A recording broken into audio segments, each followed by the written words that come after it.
Hey everyone, Chris here with the first Q&A video made possible by all of you supporting me on Patreon, and this is the video for the month of April 2014. Basically, these question and answer videos are just people who have supported me on Patreon, specifically at the $4 reward level, are given an email address that they can send questions to, but instead of me answering those questions directly to them, as I typically do when somebody asks me something, I put the question aside and then answer it on video for everyone to see. So, I know that seems like kind of a gimmicky thing to do, but I thought it'd be worth a shot. If it turns out these Q&A videos aren't really all that hot, I can always come up with something else for the $4 reward level, but this is what I decided to try first. So, there's only 3 questions for this one, so let's get started with them. Stefan Venker, also known as Sonata Fanatica, asks, "It seems you're more of a Sierra Adventures fan than a LucasArts fan.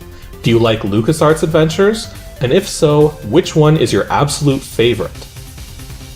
Now that's an interesting question, because it's not that I have anything against LucasArts titles or anything. In fact, LucasArts adventures are some of the most creative ones out there. It's just, I'm really not all that interested in them. I know that seems silly, but it's just, what it is I just can't I just can't really get into them. Like, I mean, they have really creative stories and everything, they just don't click with me.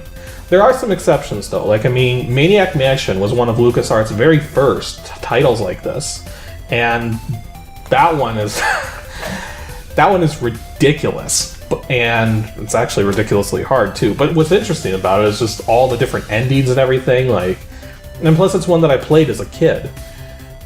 The other LucasArts titles that I have an interest in are Day of the Tentacle, which I've actually played and beaten, but I don't own it. So maybe someday I'll get it and then I can review it on Ancient DOS games and everything. And then the other one I have an interest in is Full Throttle, which again is one that I don't actually have, but I've played it before because I have the demo version of it on an old PC Gamer CD of all things. So hopefully I'll get to that one eventually. But I think the bigger part of the reason that I haven't really done much in the way of LucasArts titles and have instead focused on Sierra is because I grew up with Sierra titles. I mean, one of my very first computer games was King's Quest. It wasn't the first. The first computer game I ever played was Test Drive. Test Drive is not that good a game. It seems like it is, because it's one of the first driving simulators for the PC, but no. Compared to every other Test Drive game, the original is no. But I'm digressing here. Really, it has nothing. I don't have anything against LucasArts adventures. Most of them just don't click with me. What can I say? Pixel Diva asks, "Which games did you enjoy reviewing the most? Which the least?" Well, that's an easy one. The games I enjoy reviewing the most are the ones that are good. The ones I enjoy reviewing the least are the ones that are bad. Now, I know this might seem a little weird because, you know, the games that are bad usually make for the more entertaining episodes. I mean, just ask James Rolfe and his Angry Video Game Nerd show. Like, I mean, he focuses specifically on really bad games. The thing is, though, in order to review a bad game, you have to play it. Oh, sorry, that's just my computer going now. The power supply sounds like a vacuum cleaner most of the time. But yeah, for the bad games, you have to play them, and you have to record footage, and you have to actually make progress in the game so that you can actually show the really bad parts. Because usually, that's the interesting thing, is with a lot of bad games, it's usually the later parts that are the worst, and it's the early parts that are the best, relative to, you know, being a bad game. But yeah, that's basically what it comes down to. The games I had the most fun reviewing are the ones that were really good because, you know, I get to play them and have fun playing them. And then the ones I've had the least fun reviewing were the ones that were bad because, same reason, I had to play them. And finally, Jan3 Sobieski asks, "Is there any game out there that you really want to review but don't have?" Oh boy. My request list is over 250 games long.